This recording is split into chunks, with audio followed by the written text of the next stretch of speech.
What's up, Venkat? How you doing? Great, Joe. It's a pleasure seeing you, and thanks for having me on this show. Yeah, likewise. Yeah, thanks for being on.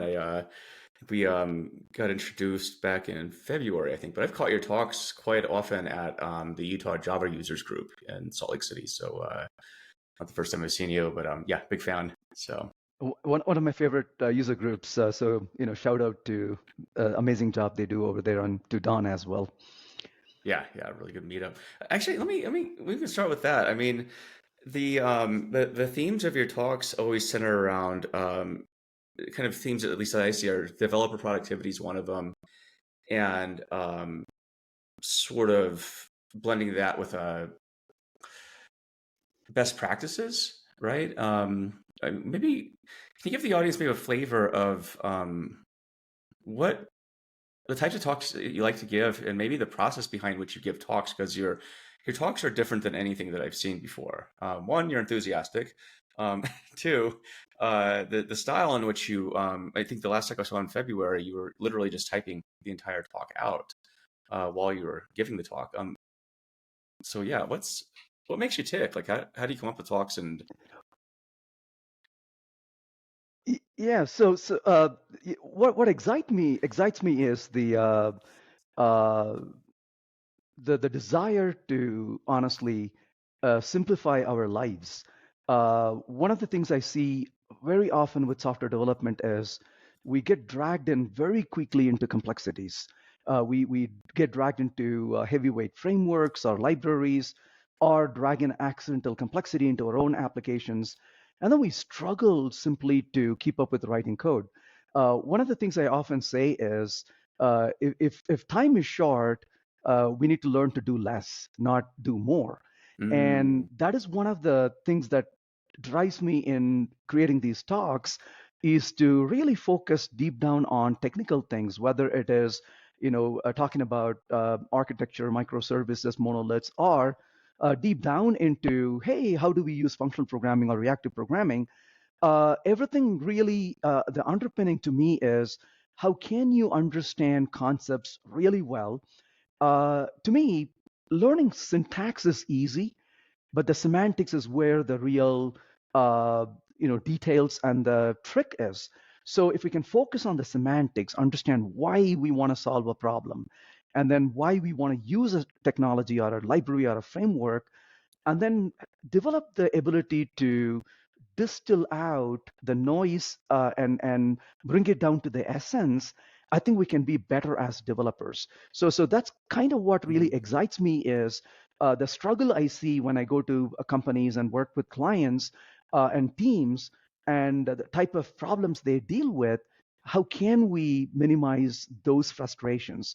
And so one of the things I, in the talk I gave in February on microservices versus monoliths, it really stems out of the things I've seen in the industry among companies I worked with, where they struggle to maintain microservices. And a lot of them never even pause to ask the question, do we really need to build a microservice? And, mm. uh, and, and even some of these things we would say as fundamentals we should really pay attention to, when we don't, I think it becomes really overwhelming for a lot of companies and teams.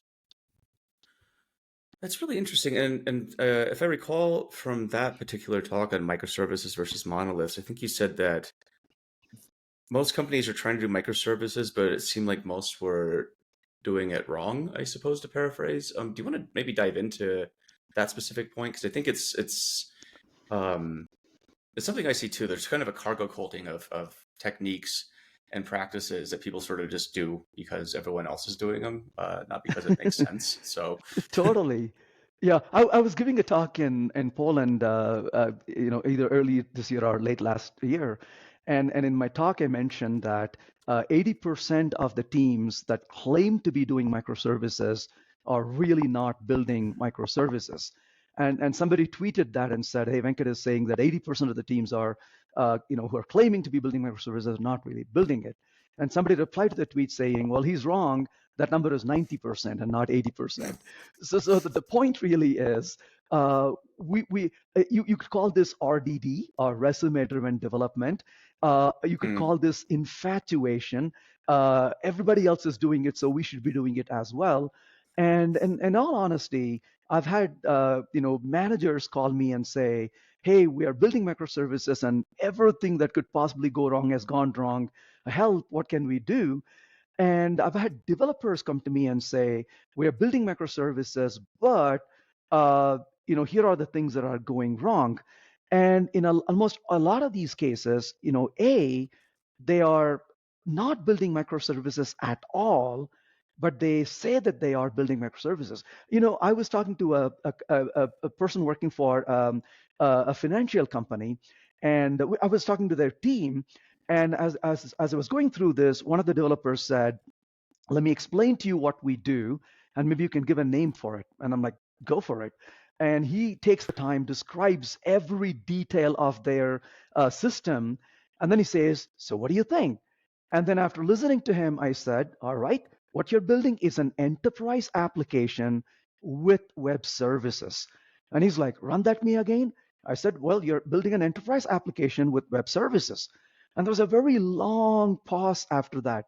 And then finally he said, "Okay, I get it, but can I please still say that I'm building microservices?"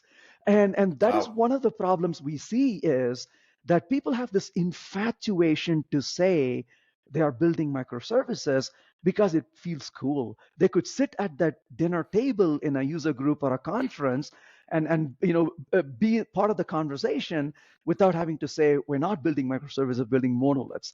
The second group I see is that people who are building microservices, but they forgot to really take the time to ask the question, why are we building microservices? And the reason that why is important is, if you have not taken the time to answer the question why, you have gotten into it in a hurry, and you're not ready to truly support the cost and the effort and the added complexities that you're going to incur. So if I say I'm going to go buy a car, the first thing you're going to ask me is not what kind of a car. As a responsible adult, you're going to ask me, why are you buying a car? Maybe I need a different kind of vehicle, not a car. Maybe I need a bicycle, maybe. Or, why are you interested in buying a car is the question, not just what you want to buy. That step has been missed in a lot of teams. That's a second group that I see where they are building microservices. One of the things that frustrates me as a third group is a lot of people are using the word microservice so broadly. I cannot tell you how many times I have to pause people and say, "Excuse me, that is a service, not a microservice." And we have stopped using the word service moving forward, and we are using the word microservice for everything. Well, everything cannot be and shouldn't be a microservice. So, as I often ask the developers, what are your boundaries? Tell me what your boundaries around your domain, so we can understand whether it's truly a microservice or it's a service, and you want to brand it as a microservice because you feel good about saying it as a microservice. And these are the kind of the wide variety of things that I see going wrong, all the way from building something else and calling it microservice to not asking the question, and so there's no real commitment. I had a person in Austin come to me and said, "We're building microservices, but only one thing is a problem." I said, "Well, that's pretty good if you have only one problem, right? So what's your problem?" And the person said, "If one microservice dies, everything dies." And I said, "Have you considered maybe you're not really building microservices then? Because if the communication is fine grained, and if the dependency is so fragile and brittle, that is not the way to build microservices."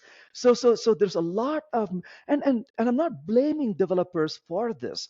I've been around in this field for long enough to have been through this journey at least 3 or 4 times already. I remember very clearly when the world was introduced to object-oriented programming. I'm dating Mm. myself here by saying it, but I was in the beginning part of my career when OOP was being adopted, And there used to be, I would be on, we don't have these kinds of medium like we do today. There was no internet as we know back then, but we did have these forums that you can log on to, and Usenet as we had it, Oh, I remember and using that. I would, Yeah. yeah, and I would monitor the conversations on it, and a constant conversation, argument about OOP sucks and OOP rocks and OOP will never work and OOP is the best thing since sliced bread. And it took about maybe 7 or 8 years for that dust to settle. And a lot of us made mistakes, me included, building object-oriented code in a wrong way. And then when the dust settled, we realized how we should build it. I'm not suggesting we figured out the correct way to build it, but at least we made fewer mistakes moving forward. Alan Kay once said, he coined the term object-oriented programming, and he said, when I termed it OOP, he said, I didn't have C++ in my mind, he said. Well, that's because C++ took it in the wrong direction, focusing more of state into the object model. And in all honesty, I struggle today to make my object-oriented code a lot more stateless because I'm Mm. learning the influence of functional programming and bringing that into object-oriented programming. In a similar way, albeit at the architecture level rather than being at the design level, I think we're going through a similar set of experience. We are building microservices, and I think right now, in terms of that adoption curve, we are probably in the post-hype period where we are beginning to document and learn the mistakes. And maybe in another 5 years, we would have gone past the phase of infatuation and hype, and we would be embracing microservices where we should really be using it rather than saying, oh my gosh, everything I build has to be microservices, which clearly doesn't really make any sense. And I think that's kind of the transition I'm seeing. So I'm happy to see the transition happening right now. It would have been nice for that to have happened earlier, but in a way, that's the way we are going to be going through the technology adoption cycles, as we did with object-oriented programming, as we did with service-oriented architecture, which I would like to classify as one of the biggest disasters in architecture, well, the worst architecture, I would argue, and as we did with reactive programming and functional programming as well. So it's impossible to avoid that hype cycle. Maybe what we can be a little bit cautious about is to smoothen that curve and reduce the slope of the hype curve rather than being, the higher you raise, the farther you fall when you have to come down Mm. crushing. And we have seen that to a greater degree with microservices than maybe with other technology or paradigm adoptions. It's a question I struggle with a lot too. Is I think that we have a lot of awesome technologies and tools. At the same time, I always struggle with our ability to use them to the fullest potential for good. And I think some things are lacking in terms of education and knowledge and skills, namely architecture design is a big one. I feel like that's something that's sort of glossed over where it's, you probably read like Netflix's blog or something from the engineering team and say, oh, well, they're obviously doing something cool, so we should do that too, not knowing that you're not Netflix and don't have their problems. And yeah, I want to add one thing to what you said, actually. yeah, go for it. Uh, and you were right, the education and the skill. But I've been saying more recently, when I hire developers, we are looking for knowledge. But I Mm, think we are missing something important here. I want to look for a reasonable combination of knowledge and wisdom, because knowledge gives us the ability to do things. Wisdom gives us the ability to restrain from doing things that shouldn't be done in this particular case. I love And that. knowledge says I can do this, and wisdom says but you shouldn't do this. Right. And I think knowledge in the absence of wisdom is a dangerous tool. I think that's important to have a good combination of knowledge and wisdom. So when I hire developers, I want the developers to have a fairly good amount of knowledge and a fairly a good amount of wisdom as well, so that they will be able to judge whether certain particular approach or technology or paradigm or architectural pattern is applicable in this particular situation, or maybe this is not the case, or Hmm. maybe we need to do more prototyping to gain a better understanding before we dive into in this direction. So I think the Yeah, wisdom and discipline are two things that we need in addition to knowledge and skills. that's such a key point. Yeah, that's yeah, in complete agreement with that. That's very key.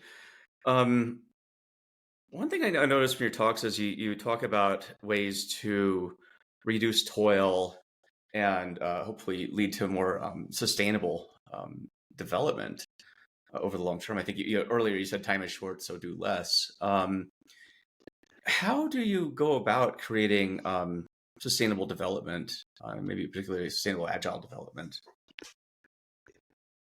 One of the issues that we have run into over the past, maybe you could say 15 years or so, is the push is probably a right word to use, the push towards agile development. And one of the fundamental places where I think we went wrong is we wanted to do agile rather than being agile. So I think that Mm, it's important to step back and ask the question, why do we want to really do agile development, or what does it mean to be being agile in our development effort? And what I find is, uh, this is a trait of us as humans. We love rituals. Rituals give us relief from reality. You can give me a list of things to do, and I'm happy to follow those list of things to do. So tell me what my process is, and I can set my team on following this process. Let's do stand-ups. Let's do these various release planning activities. Let's do these estimations. And in the process, we forget to ask the question, what is needed to continue moving at a reasonable pace? And it's interesting how agile methodology itself really took root from the approaches or processes like extreme programming. And there are some really amazing engineering practices from XP that we all know about, but we seldom want to practice it. And so I call what companies do as agile by convenience. We want to do agile, mm, but we're going to pick things that are convenient for us. Oh, stand-ups, that's easy to do. We just need to stand up and talk about it. So we're going to have a stand-up every day. But look at companies that do stand-up versus an active, as an example, pair programming. Or, collective ownership is so important in agile development, or writing really good automated testing. I'm not trying to say that nobody is doing it, but if you look at the percentage of companies that do stand up versus percentage of the companies that actually do good automation testing, it's just staggering to see the difference in numbers. And so the question is why? Because one is easy to embrace. The other requires engineering rigor. It requires us to invest time and effort. And I'm really sorry to say this, but the biggest resistance I've seen traveling around the world to a lot of these sustainable practices actually come from developers, because we interesting. would we would assume, oh, programmers get it, managers are the ones who don't get it. But it's quite the opposite I'm seeing, and I'm wrong, because I used to think the other way myself as well, that the programmers got it but the managers don't support them. But this is quite the opposite. When the managers are even interested in supporting, the programmers do not have the skill and don't have the discipline and or the desire to really get in and do the hard work, because they really are focused on, let's finish things faster because that's what we're being Mm, driven by. Are you done yet? So it's a combination of the pressure from the management and a combination of how we succumb to it. I think we tend to really forget on these sustainable practices. But what I've noticed in teams that are really successful are teams where they have a really good balance between the agile process and making it lightweight and adapt it as time goes on, not just adopt it, but also to bring in substantial, rigorous technical practices as well. So I feel that companies that have invested in sustainable development get better results than those who are eager to simply say, let's just follow some agile practices because we want to do agile development. That sustainability is something that I care a lot about in terms of how we can get better as a team and get better results as well. Do you feel like the temptation just to jump into agile, just to, as you say, do agile, is that a similar motivation to wanting to do things like microservices, or do you think these stem It, from the it same issues? I would say part of it probably is the same issues, but part of it in this particular case also is that there is a heavy push from organizations to change their methodologies as well, and partly because in that particular situation, what they've been doing is not working. So they are desperate to get a panacea. Maybe this Mm, is going to cure our problems. And the pitfall in this case is they are eager to find solutions to fix their problems, but they're not willing to take the time to ask the question, will this actually work? I've actually talked to yeah, companies where your goal is to succeed. So let's talk about how you can do agile development. And they say, no, no, no, we don't want you to do all of that. We want you to come and show us how to do this agile practice. That's what we want to know. We don't want you to tell us how to get better, how to succeed. We want to just follow this script over here. Can you help us to really understand that, process, understand this particular methodology? So the desire is, I think, coming out of desperation to mm, succeed in the world of failures that we are dealing with. And we have tried so many ways to succeed in projects and software development projects. And how can we succeed? So I would say in this particular case, there's a small set that overlaps with microservices, but there's another part I think is driven by the desire for businesses to succeed as well. And so I would say at least there's a little bit more justification in this area than for the effort I, in microservices, in my opinion. I agree with that.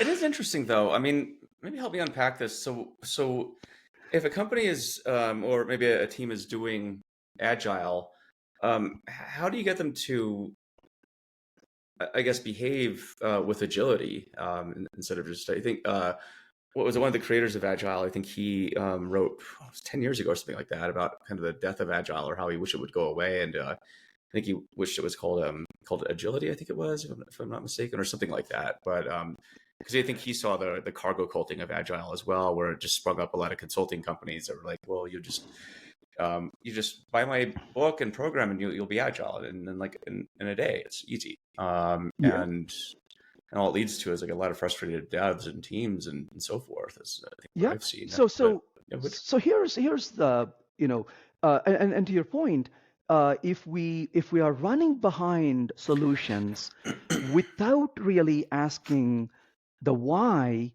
we are not going to get the results for it.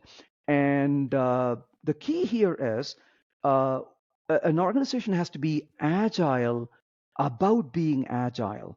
You mm, can't just be agile. You have to be agile about being agile.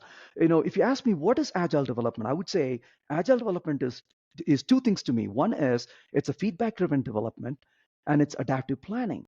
Well, adaptive planning means several things. From the project release point of view, you have to adapt what you are developing and when you would be developing based on the realities. But the adapting thing comes to all the way down to even a micro level as to what prioritization I will have for a feature I'm implementing.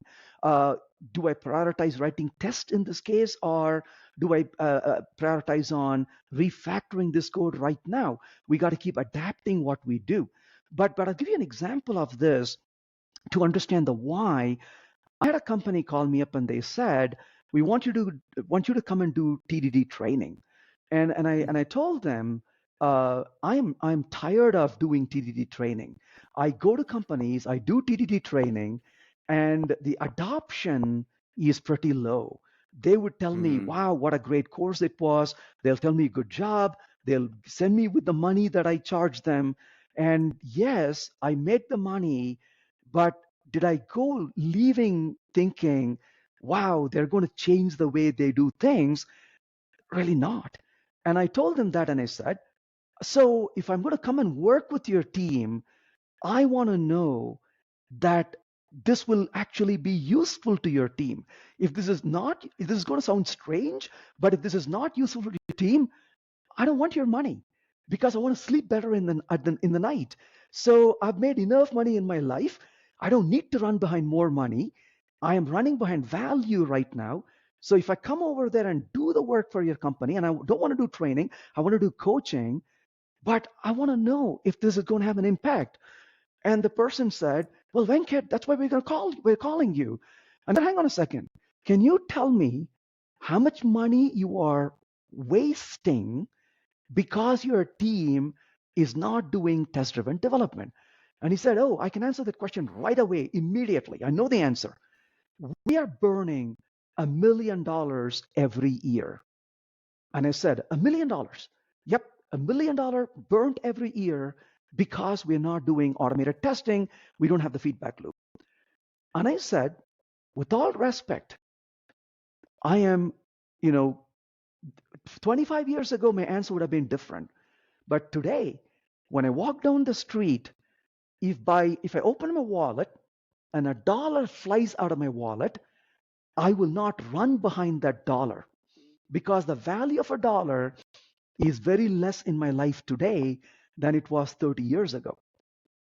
The dollar for me is the $1 million for your company. You're a multi-billion dollar company. So if all you're wasting is $1 million a year, don't worry about it. Just go keep doing what you're doing. Don't change a thing. Don't waste your time. There was a long pause, and then he said, "You almost caught me there. Let me tell you the real reason we want to do TDD." I said, "I love it. Now let's get to the bottom of why you want to do this. So it cannot be that $1 million that you want to save, right?" And he said, "We got into a very bad lawsuit because the product we deployed completely messed up our clients. And we're in a lawsuit. And so this has gone all the way to the top C level. And they have to be sending their attorneys to the court to defend this case. So we are in hot water now. It's our reputation is at stake. We cannot be in this situation." And I said, "Well, now that you've felt the heat, you know the reason you want to do this. I'll come and work with you." And Joe, I'll tell you what really made me happy was I went there and spent a couple of weeks with them. We did 100% pair programming, no training. Let's get into your system. Let's start writing automated tests. And this was in June of that year. And November, I was traveling by the same city. This was somewhere in Europe. And I was traveling by the same city. And they emailed me and said, "Hey, we see that you're in town next week for the conference. Would you mind coming and spending an afternoon with us? Because the team says they want to, meet you." I said, "I'd love to." And so I've not spoken to them in about 5, 6 months. So I go there, and the team is excited to see me. And they said, "We want to show you what we have done in these 5 months." And they have implemented the concepts in their brand new application every step of the way. I was almost in tears looking at it. Is where the team had realized the benefit. And this was probably among all the small amount of success I've seen in my training effort. I've done a lot of training, but I wouldn't say every one of them embraced this idea. But among those who have embraced, This is one of those that I really felt so proud, because 5 months later, they had shown me that they have embraced these ideas, and they truly understood why they need to make change. And then they took the time to understand how to effect that change, and then took the time to learn and practice. And then there was enormous support, A, from the management for this to happen, and for the developers. These were fantastic developers who were there to say, we get it. It is going to be hard, but it's going to require our discipline, but we're going to invest our time and effort to do it. And they actually did it. So to me, that sustainability comes when teams are not in a hurry to embrace practices, but are willing to really take the time to ask the question, why are we really doing it? And then to really motivate the team to, in a way, it is important. This is what I would say is true leadership. Leadership is not commanding somebody to do things and walking away. Leadership is motivating the team so they realize why they need to be doing the hard work that they're going to do. So when you turn around and step away, the words have not disappeared from their ears. They understand and they feel motivated to do this because you inspired through your leadership by enunciating the reasons why this problem needs to be addressed. And that's what this team did. Is this manager, he spent the time during the coaching to understand what we are actually doing, and then spend the 5 months really motivating the team. And the team was responsive enough to really embrace those ideas, and they did a phenomenal job. I wish I can tell you that every company I go to, that's what happens, but no, it doesn't, because this requires a lot of effort on their part to really bring in the sustainability into their agile development. But if their goal is not about sustainability, but if the goal is to follow a process, and how can I scale this to multiple teams? Just give me that blue pill. I'll just swallow that pill, and I want the results out of it, right? That's when it doesn't happen. It's a really fascinating case too, because that could have gone either way, it sounds like, where there's a lawsuit and, and depending on the company culture and the way it was received, it sounds like this could have been a situation of this team learning TDD under duress. It's like you either learn it or, you're going to go find another place to go work. I mean, some cultures probably would have done that. What do you think was the difference, though? I mean, it sounded like that they took the initiative on their own, and it's just flies in the face. I think of a lot of things I've seen too, where you teach people and they're like, "I forgot what you taught me." So, Yeah, that's a like, great that's a great point actually. That is what truly impressed me is when I went there, the manager actually said, "Do you mind if I'm a fly on the wall? I will not interrupt you, but I'm so curious to know how this actually is being done. So can I just sit there and watch?" And he was taking a lot of notes, and he was taking notes on interesting. the why we were spending the time discussing along the way. And he turned into really this is the difference between the carrot versus the stick. You can use the stick on the team, but I think he figured out a carrot is a much better tool, maybe a powerful tool than a stick. And he realized it. And so the outcome, I would say, that's again, I would argue, is the true sign of leadership. That's why I emphasize leadership, is because a good leader is not expecting the team to just go do things, but is spending the time to ask the question: A, what do I need to provide that carrot? What can I do to motivate the team, first of all? And the second is, what are those impediments? What are the things? Where do I need to bring in the catalyst or the lubricants, depending on how you want to think about it? And the wheels are moving, but they're going to grind. So we need to lubricate this, and or the reaction needs to be accelerated. Let's bring in the catalyst. So they are applying proper leadership techniques to realize we have a negative situation, but let's not turn this negative situation into a dreadful death march. Instead, let's use this negative experience as a learning experience, and let's turn this into a positive culture. Yeah, that's a great observation, and I commend them for doing it.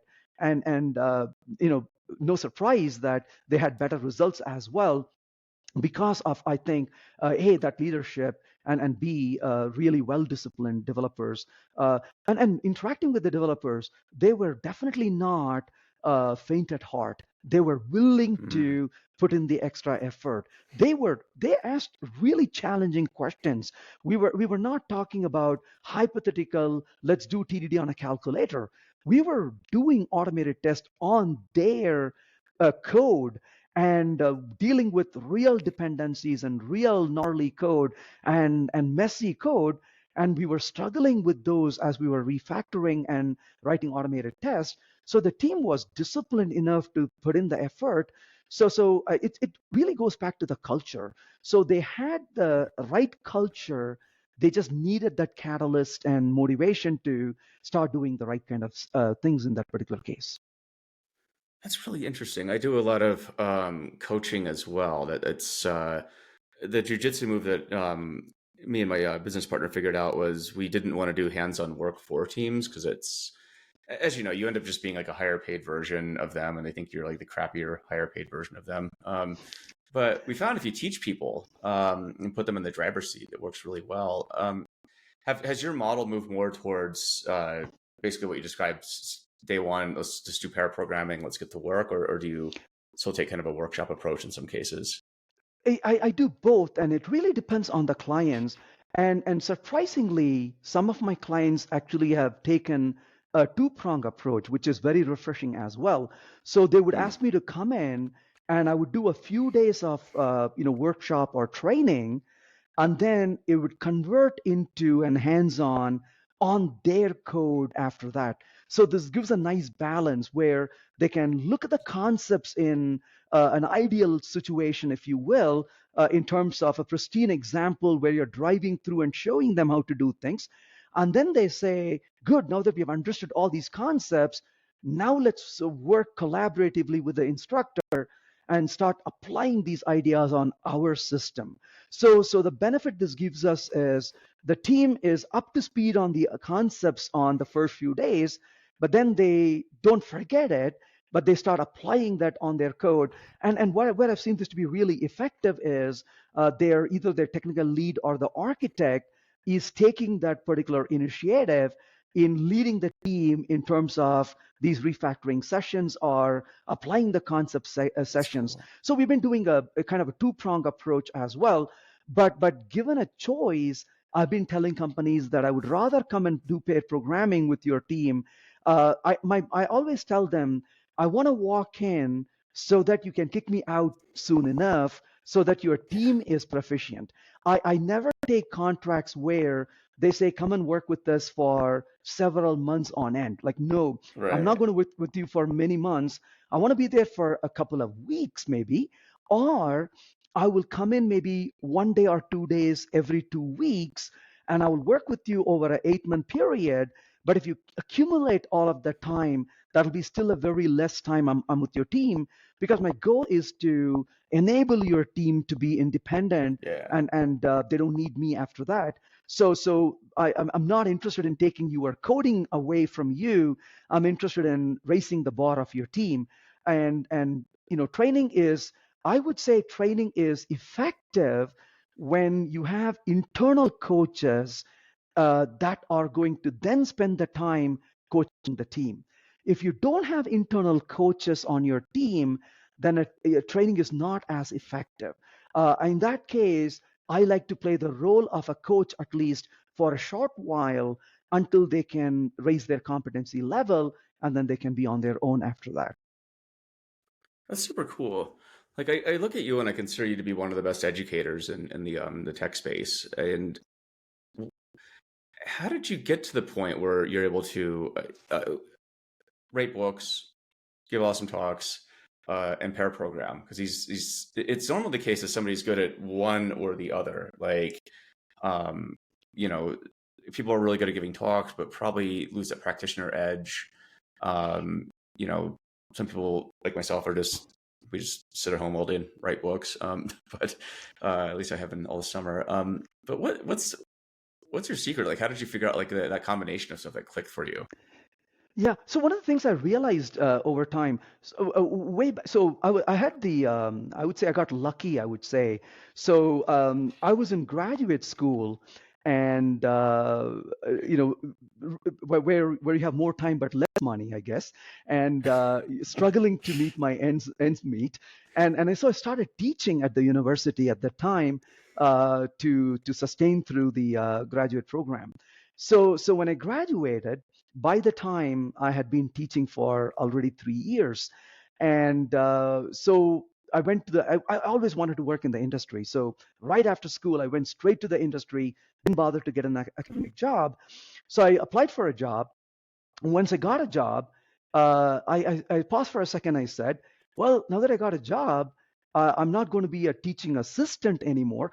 I was a bit more than a teaching assistant. You know, I was a teaching fellow, so I was in charge of teaching a course rather than just grading papers. But then I went around and said, am I allowed to teach if I still take a job in the industry? And they're like, we would love for you to continue to teach, because it's going to be hard for us to find an instructor for this course. So if you want to teach, go for it. For the next about, I'm going to say 6, 7 years, I was working in the industry during the day, and the clock strikes 4:30 p.m. I would hop into the car and go across town to campus and teach in the evening from 5:30 to 7 in the evening. So for the first about 7 years of my career, I was teaching, and I'm sorry, I was programming during the day and teaching in the evening. But I'll share with you one experience that was light bulb moment for me. We were programming in C++ at the time, and we had a very large scale C++ application, something like 5,000, 3,000 to 5,000 classes that we had.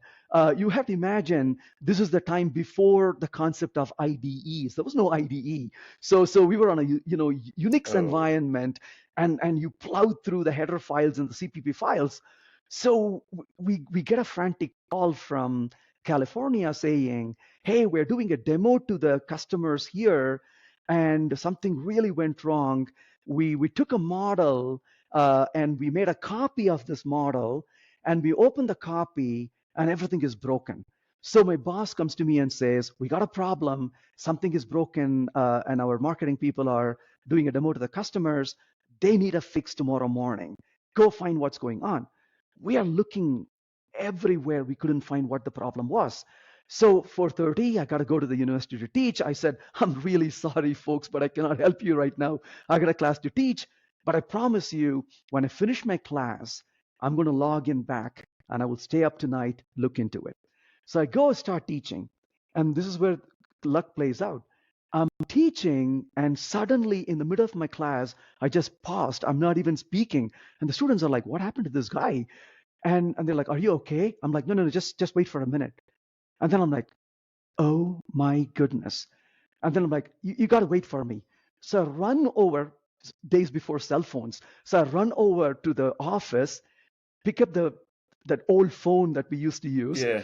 dial my boss and said, I know what the problem is. And he's like, what? I said, we messed up on the copy constructors.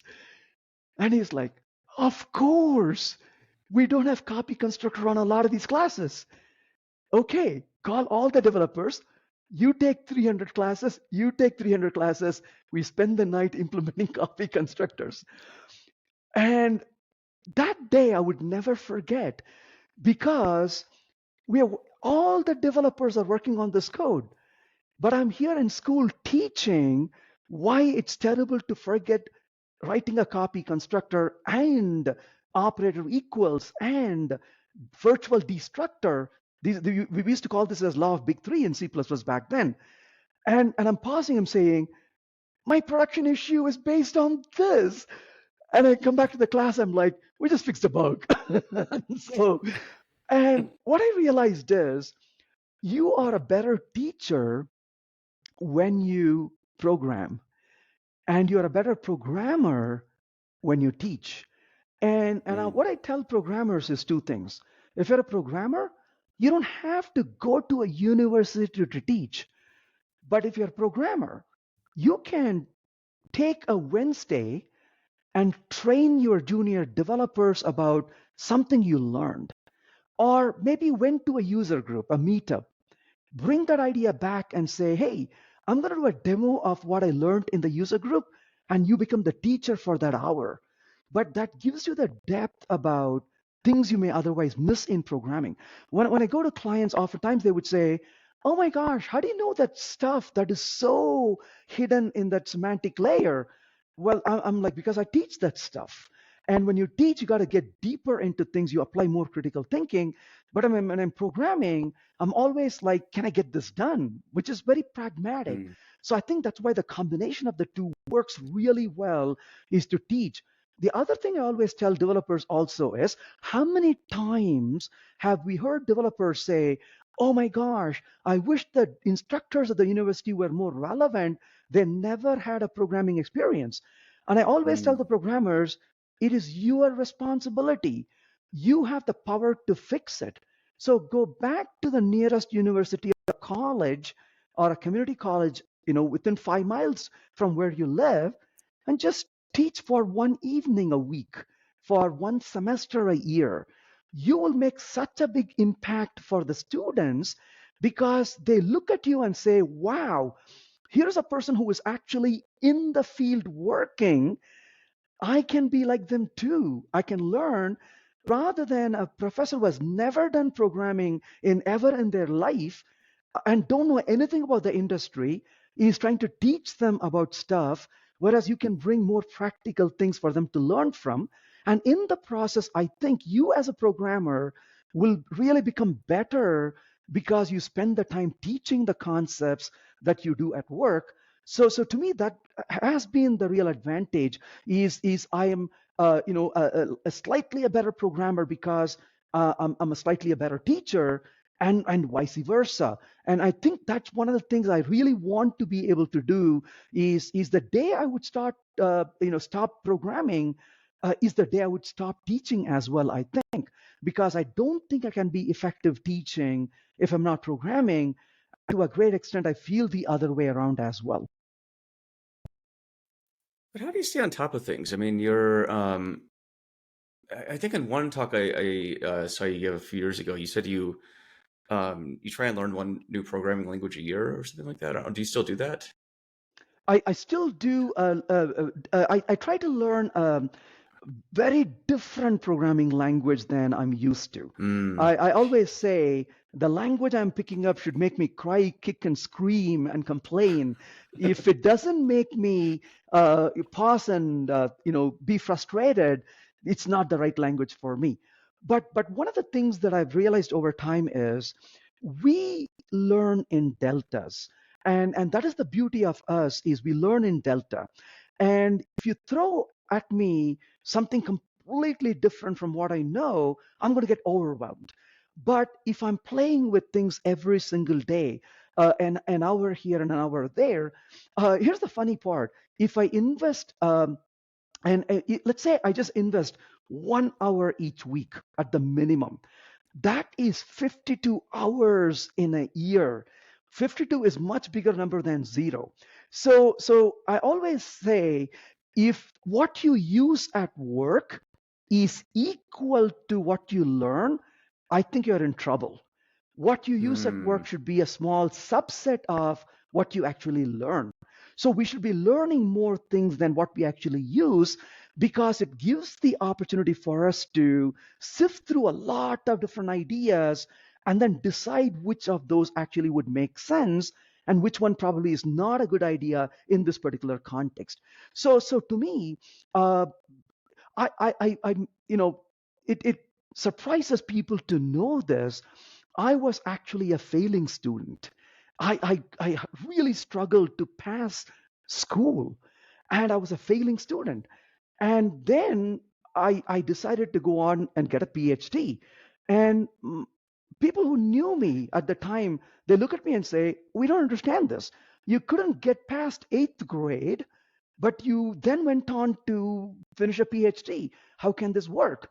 And so somebody asked me this question when I was in a conference, and it just dawned on me, and it just struck this in my mind.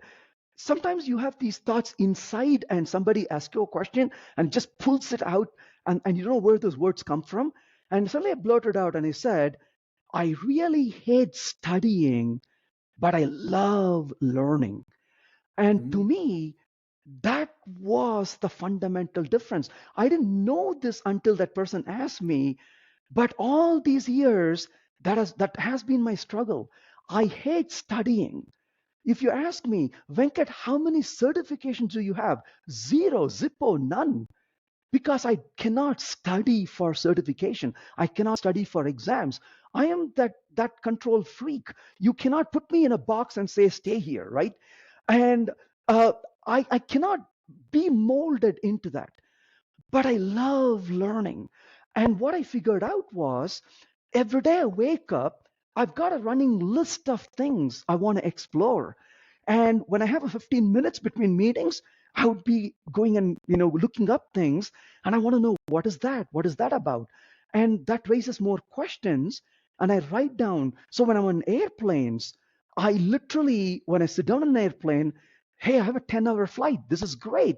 Here's a list of things I'm going to study. Forget about in-flight entertainment. When the code doesn't work, that's right. more entertaining. So I always take these problems to work on from the list I've been gathering, and then I explore those. And so I do this delta of learning. I learn a little here, a little there. And then a few months later, I don't know anything really well, but that's okay. But I know a little bit of a lot of things. Then when a client comes to me and says, we need to work on this, hey, I can accelerate into it within a matter of a Yeah. weekend because I know enough to fill the gaps, because that's all I'm doing. I'm filling the gaps rather than bringing this boulder in. And so I believe in this learning in deltas. So every day I want to make myself uncomfortable, and I want to learn something a little bit every day so that I can really accelerate, keep that mental muscle active. That's all the trick to it is never learn anything in one sitting. Don't bring anything to learn in one bulk, but keep learning things in small chunks. What's the language that left you kicking and screaming? Oh, I would have to say Haskell. I Oh failed yeah. learning Haskell 2 times, and then the third time I succeeded learning it. And I had to learn from my mistake. And the third time I went about it, I started dropping all the type information. And Haskell is a statically typed language with amazing type inference capability. And I felt like Haskell was sitting there and smiling at me saying, kid, you really figured this out finally. You didn't have to say all the type and get cluttered into the syntax you're writing. And I would say I gave a talk on NDC Oslo a few years ago. It's on YouTube. The talk is called Learning from Haskell, not learning Haskell, Mm, but learning from Haskell. So what did I learn from learning Haskell? And to me, that was an intriguing opportunity. I would say Erlang was a struggle too, but Haskell was a bigger struggle for me than Erlang was in terms of learning it. And in all honesty, that's what I have this luxury, I think, and the luxury I have, the privilege I have is, um, even though I have a lot of demanding jobs to do, I can shut the door and spend an entire weekend tinkering with some code because I get so obsessive about it. And I do that quite a bit. It's very rare that I would go on months without getting into that kind of mode where I would drop everything and just lock the door and I would start, tinkering with code because I haven't quite understood how this works. And that's one thing I really enjoy is the joy of making something work. And it's a very humbling experience. I did not understand this until 5 minutes ago. I did not know why this is working 5 minutes ago. I felt really small because I couldn't grasp this. But now the cloud has cleared, the fog has gone, I can see through this now, and it's hard to explain the true joy you get in that, right? And that's the reward, I think, at the end of that journey. It's like hiking up the summit. You have sweat, your bones are hurting, you're tired, your snacks have run out, but you get to that summit and you have a 360-degree view, and you got this cool breeze hitting you, and you're like, yes, this was worth it. And that's the feeling I get often. Maybe that's why I like hiking and coding, is a very Yeah. similar experience between the two. Yeah, we both live in mountainous areas. You're in Colorado. I'm in Utah. Kind of a side note. Do you have a favorite hiker trail in your area? I hiked Mount Evans. I think they renamed it as Blue Sky Mountain or something like that, but I Oh, still okay. call it Mount Evans. Mount Evans is one of my favorite hiking. It's a 14er, but I just absolutely love hiking Mount Evans. I've done maybe It's 5 times I've beautiful. hiked through that. It's beautiful. And a little bit of a lower altitude. I'm a big fan of the Hallett Peak in Rocky Mountains National Park. I Hmm. love going up to the flat top mountain and then hiking up to the Hallett Peak. I've done that maybe 5 times already. So I just enjoy going back to these places that I truly enjoy. And I would say, if anyone has not gone to Mount Quandary, Quandary is one of my most recent favorites. My wife loves that mountain. I love that for the same reason. Uh, it's very rocky, so it's a bit challenging as you go through it.